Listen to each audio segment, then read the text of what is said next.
All right, one thing keeps going up, and that's crude oil. It's erupting, but guess what? You ain't seen nothing yet. There are actually now stories and forecasts of $300 a barrel right around the corner. Now, I'm not sure about $300, but look at this. I mean, the breakout here, we could probably go a lot higher, retest 123. I want to bring in now Main Street Asset Management Chief Investment Officer Aaron Gibbs. And Aaron, you went long energy at the right time. Yep. A few months ago, you said energy. You gave us a lot of energy ideas. How much upside are you seeing?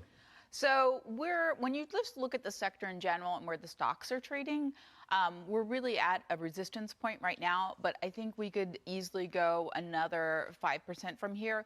Just from looking at valuations, the stocks actually aren't that expensive. They're trading at about 12. Aren't they like the cheapest stocks out there and the companies with the most money in the balance sheet? Exactly, and their growth is looking good, just as we're seeing with this crude oil. We know that it can go higher, so while it's not good for the consumer, it's obviously not good for inflation. This is one area that you can potentially make money on. And they pay hefty dividends. And they pay hefty dividends. All right, so this is the ad. This is a piece here saying oil could go to $300 a barrel. We've seen that kind of stuff before, though. Every time oil starts to bubble up a little bit. I want to ask you about housing because you also have Pulte Homes. Yep. It's done extraordinarily well. Here's the thing that really is weird. Yesterday, we get the National Association of Home Builders. Terrible. Their survey is terrible. Consumer discretionary, the worst performing sector in the market. But guess what the winners were in consumer discretionary? Out of 10, 3 of them were home builders. This morning, housing starts. Look at this. That's a disaster. Pulte Homes, your pick, holding in there pretty good. How do our viewers juxtapose that? How do they figure out in their mind all of the things associated with housing is going in the toilet, but the stocks are going up?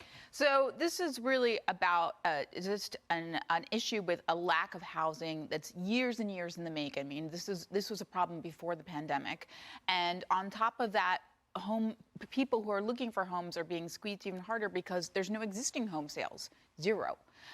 And so even though you might have 1 quarter of slower housing starts, right. These home builders are so far behind on building that inventory. There's so much demand. So it's because we're still seeing, dynamic. it's just a massive supply and demand. Basically, all existing home sales have come to a dead halt because nobody wants to lose their existing mortgage for these rates right now.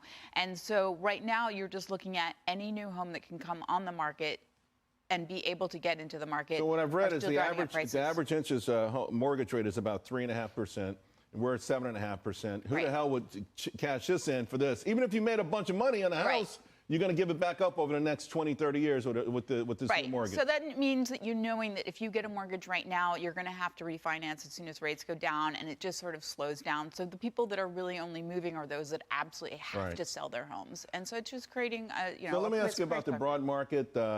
The next 10 days historically have been the worst. I think in the last 13 years, where the first half of September is down, the next half, 12 out of 13 times is down. And last year it was down 8%. Yep.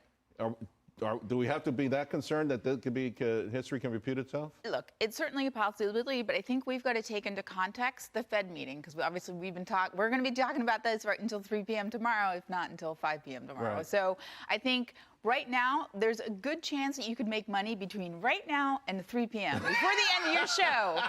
Buy the market before and just sell it before the end of your show. But as soon as Powell opens his mouth, sell. That's right. Well, basically, as soon as it ends, it's 3 p.m. Okay. As soon as 3 p.m., I was putting that on Liz Claman. Yeah, I would say it's Liz's fault, too.